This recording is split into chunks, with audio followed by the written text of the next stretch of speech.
only with Sri Lankan Airlines. It's throwback time on World of Memories with Visit Victoria and Sri Lankan Airlines. And we're going back today to an India-Sri Lanka contest from 2016 when the Asia Cup was played in the T20 format for the first time. This is the game which saw India book their berth in the final. It happened courtesy a disciplined bowling effort after putting Sri Lanka into bat and keeping them down to 138, and it was followed by something that became the norm in the months to come in that year, because Virat Kohli chasing half-century and seeing his team cruise to the victory line. We've got Anil Kumble and Uthappa with us to look back at that game which took place in Mirpur. Anil, coming to you first, that bowling effort from India after putting Sri Lanka in just across the board, lots of discipline. Bowlers going at less than 7, 2 wickets each for Bumrah, Hardik and Ashwin. And Bumrah in particular, this is early stage Bumrah, when he had just burst on the international scene. What did you think of Bumrah when he was taking those initial strides in international cricket, and how would you map the evolution from then to now?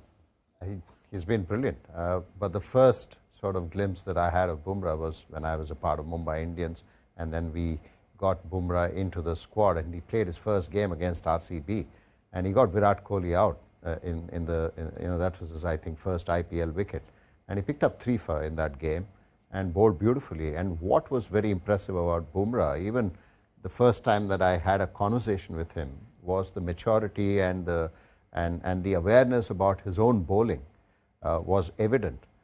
What people don't possibly realize is that Bumrah, even when he came into the IPL, he was playing first-class cricket. He was playing Ranji Trophy, he was picking wickets, and then he made it into the team. So he had a strong first-class base where he bowled a lot of overs. So that brought him the control and the skills that, of course, he's developed over the last few years and been.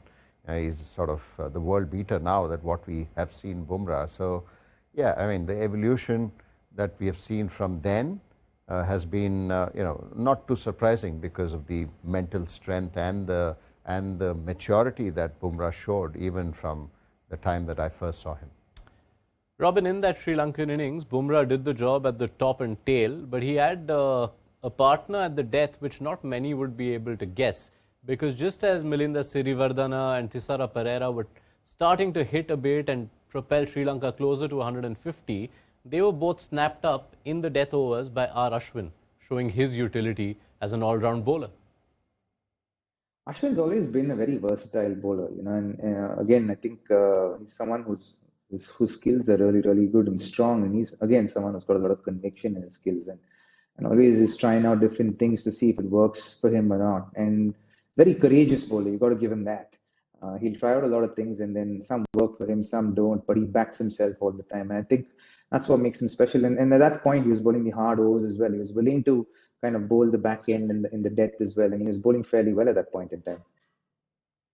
Yeah, the chase began with a bit of a stutter because no one Kulasekara dismissed the Indian openers early, but that meant enter Virat Kohli in a chase below 7 per over.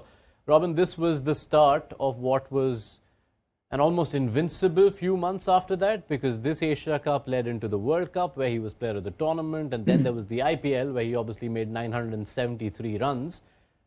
Did you feel at that early stage, at this point of the Asia Cup in 2016, that we were just at the cusp of something extraordinary?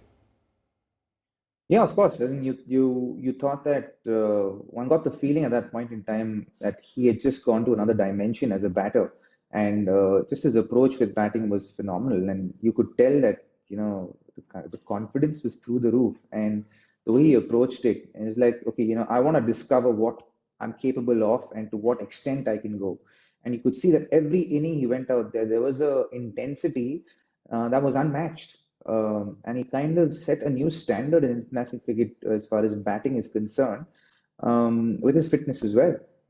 I think a lot of, it helped in the evolution of the game, if I can say so, as far as batting is concerned and fitness during batting is concerned, and his recovery and how he bounced back, from game to game, especially in the IPL, and the way the tournaments played, coming back and maintaining that level of intensity from game to game was very hard, and he was able to do that, and do that with panache, actually. Yeah, and he anchored the chase, stayed through till the end, but a great trademark flourish to decisively tilt the contest from Yuvraj Singh, 35 of 18. If Sri Lanka thought they had even the slightest of chances, just smashed it out of the park like he did so often.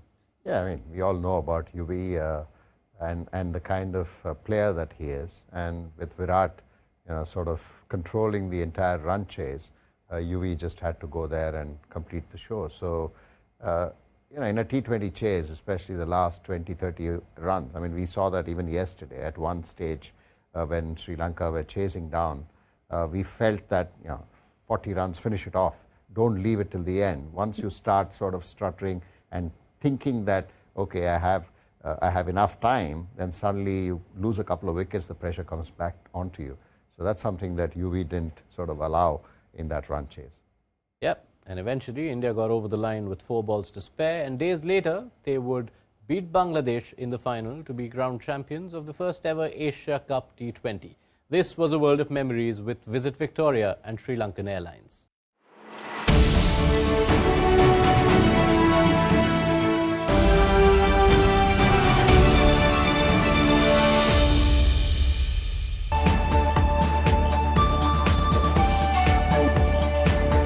Only with Sri Lankan Airlines.